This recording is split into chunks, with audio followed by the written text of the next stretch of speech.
Welcome back to the Keep Going podcast of Vin Kennedy. I'm your host, Vin Kennedy. This is a solo episode. Don't know why I did that. Anyway, we're going to continue. So, I'm going to talk about the Speed Project, still known as TSP. So, what is it? Great question. I'm just on one today, feeling great, even though I can't run. We'll talk about that as well. So, the Speed Project is a unsanctioned race from the Santa Monica Pier in LA to the Las Vegas Strip. I'm gonna put my hands down. To the Las Vegas Strip. There is an original route called the OG route, 340 miles, again, from LA to Vegas. It is the original team would be 4 dudes, 2 females, so 6-person team, and then you could have crew. There is a solo version. There is an all-female version. I think that's it. Not an expert here, but this is what we got. So how do you get in? I think you have to message. I didn't do it. My buddy Greg did. You guys probably all know him at this point. But yes, Greg Drez did it. I think you have to email or DM the person that puts the race on, and then the TSP account, one or the other, not sure which, and then they'll send you an application, and then you basically have to fill out an application. They want to make sure that you're not going to die and that you could handle the race. I don't know what criteria they look for. All I know is this was hands down the coolest thing I've ever done in my whole entire fucking life, and I can't wait to go back. And I think me and Dan Marchese, which you should also know at this point, are going to go back and do the solo version and have crew, and I think we're gonna have a fucking go at it. We're probably gonna do the 290 route or 280 mile route. I don't know which that is. So that's like 3 or 4 days. That's a story for a different day. So that's what it is. That's how you get in. The who and how we formed our team. So I forget how we found out about it, through mutual friends, through the running community, really. I know Greg knows people in DC that have done it. Dudes like Rob did it solo. I met Lucy, who also does it solo every year. Savages. And then I think we just knew people that also did it as teams. Twan. Anyway, so we formed the team. Greg Drez reached out to me and Dan. And then from there we built out a team. Greg Gamble. And then obviously we need females, because that would be 4 males. So just reach out to multiple friends. Some people were hurt, so we had to switch things up. We had Jazz, who lives in DC. She flies, and also just crushes Ironmans. I just feel like it's to note, because our friend Cam, who ended up being Jazz's friend, who came on as crew, also just crushed an Ironman today. Shout out to Cam. I love you. And then we had our friend Coriana, who we met during the run of the Perimeter. Me, Greg, and Greg met her before that, run through New York City. Just great people all around, great vibes. And then we also had Lindsay. So we had Lindsay, Cam, Coriana, Greg, me, Dan, and Jess. So hell of a squad. Now this race, to win it, I think the winning time, overall ever fastest time is a 38 something. So it's 38 hours, I think. Which is absolutely flying. You're talking about 340 miles in 38 hours. No idea what that is pace-wise, but it's fast, I'll tell you that.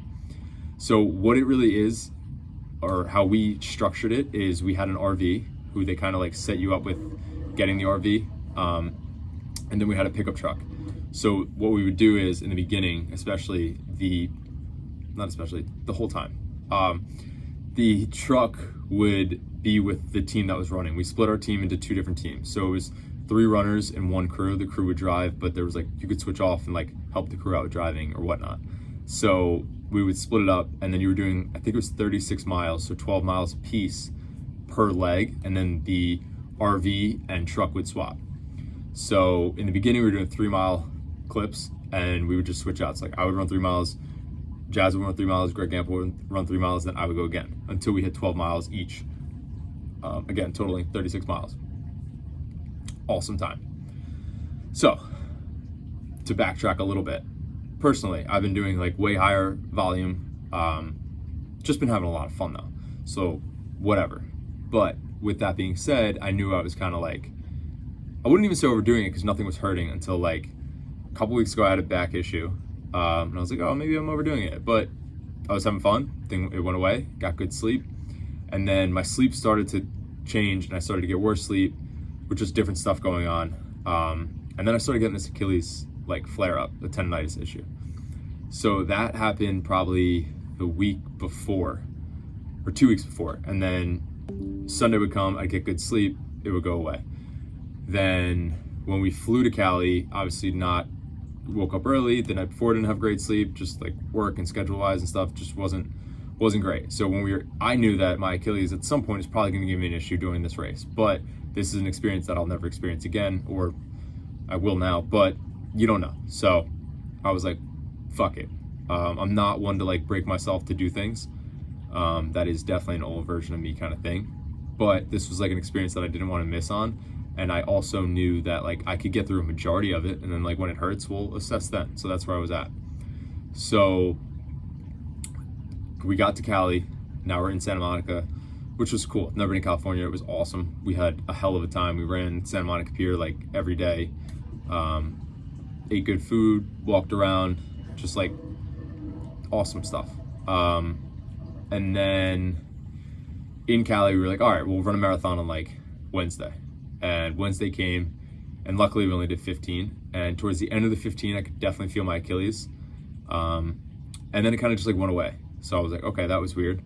It's like, again, I've been feeling it towards the end of runs, and then it would just like kind of go away, get good sleep, not even think about it again. And then Jazz flew in that night. She wanted to get some miles, and I just had the fixation in my head of like hitting more miles that day because I won 100 miles on the week, which was silly and immature, but here we are. So did more miles with her. The last mile I was like, this probably isn't good. Now I think the next day we were doing like a short shakeout. I was like, I know I'll be able to get away with it then. And then I knew during the race it would be like short legs. So I knew I'd be able to get away with it for a majority of it. And then at some point, like, it's just gonna eat me alive. I didn't know that, but had an inkling. So next day I did the shakeout. Again, felt it like the last 2 miles. And I was like, oh, that's new. And then next day, race day, you wake up at like, the race starts at 4 a.m. So you're up early as shit. And kind of didn't think about it in the beginning. It kind of didn't affect me at all. Again, short clips. We were flying. Like, just, you could absolutely rip it for 3 miles and then you have like 30 minutes until you run again. So it's like you kind of like recover whatever you did.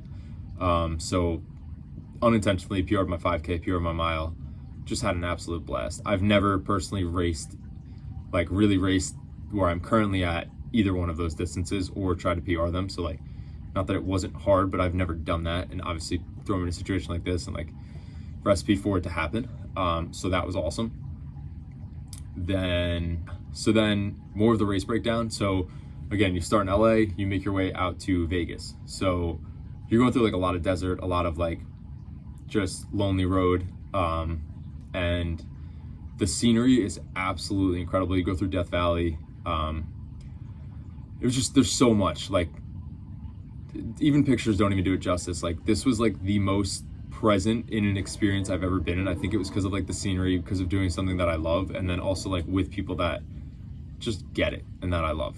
And it was just so cool, like living out of the RV, like even just like being in the truck for like 4 hours at a time. Like it was just like the whole experience of it is just like everything I loved, and then things that I didn't even know I loved, and like just happened to be like fucking awesome. I think something else to note is that I personally went into this with like, I don't want to say not the highest expectations, but I kind of was like, oh, I kind of know what this is gonna be about. So like I wasn't like overthinking it. I was like, oh, I'll just go there and like do the thing.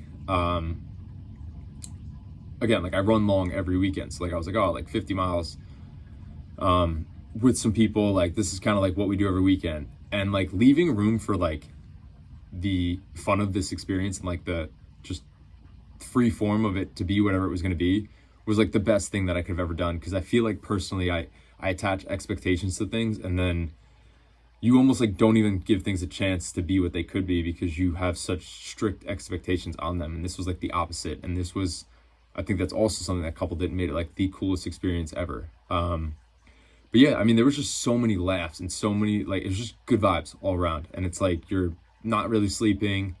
Again, you'd be in the RV for like 4 to 5 hours. Like, you could knock out if you want to. I think maybe total I slept like 3-4 hours. And it was just like, there's no other way to describe it except for like, I just want to be out there still, like forever.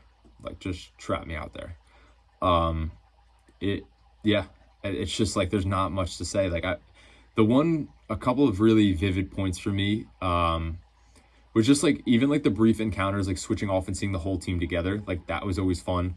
Cause like, you get to either like share a laugh in the moment, or like, how's everybody doing? Or like, what was that leg like? Like, get to kind of go over it and like be together as like a full unit. And then the core of like, it was me, Greg Gample, Jazz, and Cam. And like, we just had an absolute ball, laughed the whole time. And then there's like a serious end of it where it's like, you have to navigate where you're going. I'm like not great at that, but it was just like, it was so fun. And it's just like an adventure. It's not even like a race. It's literally like an adventure, an experience. And that's exactly what it was. The highlight of it for me would be like a couple things. One, it was just like watching my friends do this thing too and enjoying it with them. And then two, there was a section where, I think the nights was just my favorite. Like, there was a section where it was just like literally up and down hills and it was just dirt. And that was actually helping my Achilles. And the truck was going through and it was like 4 a.m. And like, I run at 4 a.m. some days anyway. But now you're like on like no sleep, but just like absolutely vibing. Like, every song I played just was hitting, and it was just like, just nothing but fun. There's videos of me running. I was like dancing and lip singing. Like, it was just like a fucking vibe. There's no other way to put it. Like, that's my happy place. And then the second one would be, there was a leg where the incline was so steep we couldn't get the car up it, so we made a decision to kind of like just drive to the next spot where the person can meet them. And I ended up running the longest leg that I ran that whole time, which I think it was like 7.5 miles. And again, no idea what I was in store for. I knew the sun was coming up soon. Had a headlamp on to start it, put the headlamp in my pocket and just like kind of started running. My Achilles like was bothering me, but it was like doable. Like, when I was moving, it was fine. So yeah, and I'm just like clipping along, and like, as I noticed, like, I'm just like looking around, the scenery is insane. Like, just mountains, like desert. And then like before long, like the sun starts to come up, and it was the coolest sunrise I've ever seen in my life. There's videos of it everywhere. And like, I listened to Beautiful Things by Benson Boone the whole entire time, the whole 7.5 miles. And it was just like such a moment where like, I was able to sit back and be like, I'm going to be home before I know it. Like, sit in this and sink in this and like really take this in. And it was such a moment that I was present in, which is something that I don't know if just as humans or me personally, like, I just struggle with it. Like, to be present in every moment, I don't know if that's possible. But to be present in the big moments like this. And again, it was like, there was no fixation on this. There was just like organic and authentic and like natural. And I was just like, so there. And I just want to be there still. But again, like, saw the sunrise and I was like, this is fucking incredible. Did a post that I sent to my friends on Snapchat and to some people in a text of like, thanks mom and dad for creating me. Definitely said it in different words, but like, it's true. And like, my birthday was coming up, so I think that was like a little nostalgia with it. And it's just like, I don't know, like, the things that I've done over like the last few years, in comparison to like the former life that I've lived, it's just like night and day. It's like two different worlds. And I don't even like hiking and like nature like that, but like, that is something that like, it doesn't have to be running, but like, that sunrise is something that like everybody should experience, because like the presence you could be in that moment, like, it's unreal, like literally unreal. Like, it's the only thing I've been thinking about. I've been journaling about this. I've been journaling about like experience and being present, and like, it's just everything. Like, it really is. It just puts in perspective what matters, what doesn't, like what you should really be focusing on. This trip, I did not know would change my life. Like, and it definitely did. For so many different reasons, like community, the running community, the people I was with became like legitimate family. Just like the things like that were said, the jokes, the laughs, like And then just the experience that we experienced together, and then even solo, like, because you're for the most part running those miles alone unless you had someone like pace you or like running together. It was unforgettable, and anybody that has the opportunity to do TSP or wants to do TSP, like if you were even debating, just do it. Like you won't regret it. You can make it whatever you want. You could race it, you could just have fun. I think there were 80 something teams. We came in like 40th, just with the pure intention of just like having as much fun as possible. Yeah, I mean, not much more like I could even say about that. As far as like what do we do food wise, we catered Chipotle because we were thinking like we're gonna live off like protein bars and like energy drinks and peanut butter and jellies. Like we might as well have some real food. So we catered Chipotle, which was a great move. And then luckily we reached out to people from Barbell and Noco, and they supplied us with energy drinks and all of the protein bars you could possibly ask for. Anybody that knows me knows that I love the peanut butter ones, and I ate so many of them that it's actually scary, and none of them made it back with me. And that was awesome, and like just like a thing that like we didn't know what happened, and it kind of like came to fruition. There was just so many little moments and like things that came together to make this like such a special experience that it's unforgettable. And it was incredible. California itself was awesome. I've never been there. I was like absolutely blown away with how it was. Yeah, there's like, I don't even know. I really don't know what to say. And then kind of where I left off my Achilles is my last leg. I was supposed to run, I said I was going to run 7 miles. I only got to run 2. I had to walk a 1K. And even then, like the experience was so special and surreal and incredible that like I just didn't care. I was like, I have to walk this, whatever. I beat myself up right now. I'll be fine in a few days. And just like what an experience. And I was kind of like just walking like in pain, but just like taking in like what we just did, and like we still had a few miles left to go, and like I still can't even grasp like what went on. You're talking about 340 miles through like the desert, mountains, and then just like with great people on your team, and then just in the event as a whole. It's just like surreal, and like everybody that is in this running community and like in this on this wave of it, like you need to experience that.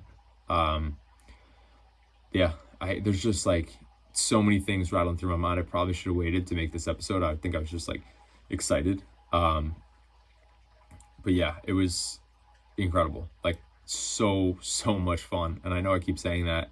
I need to like almost like show visuals or just like go to my Instagram to view it. The scenery is unreal. People, everything, it's just unmatched. There's not much more to say. Then I guess the next thing to be would just like kind of be where I'm at health-wise. So my Achilles couldn't run until Friday. Ran 2 miles Friday, felt okay. Sent it for the Asbury Half Marathon on Saturday. Paced a few people, had fun, but my Achilles was screaming at me the last like 4 miles. Definitely overdid it. Back on the DL for a few days, starting to bike and swim way more serious for the Ironman, Lake Placid in July. And yeah, that's kind of where I'm at. And then I will slowly ramp up running. And I think this is a cool like switch and like break for me, and almost forced break that I don't know if I would have taken. Not that I could have taken a break, but as far as like just the way I'm handling it, I don't know if I would have lowered my running volume, which definitely needed to happen anyway. But yeah, that's where I'm at. Probably gonna do a follow-up video with someone that I did TSP with to kind of grasp more of the memories and just the experience as a whole. But definitely want to get this out there. Just really more of like if you have the chance to do something, do it. Experiences, and especially if you have the chance to do TSP, like sign up, send it, because that was life-changing. And I think in the world we live in today, I personally crave more of that. I crave more of like the real experiences, and like doing it with like the real people that you enjoy being around, and doing the thing that you enjoy. Again, like not everybody enjoys every mile, but when you look back, it's never something we regret. But that's all I got.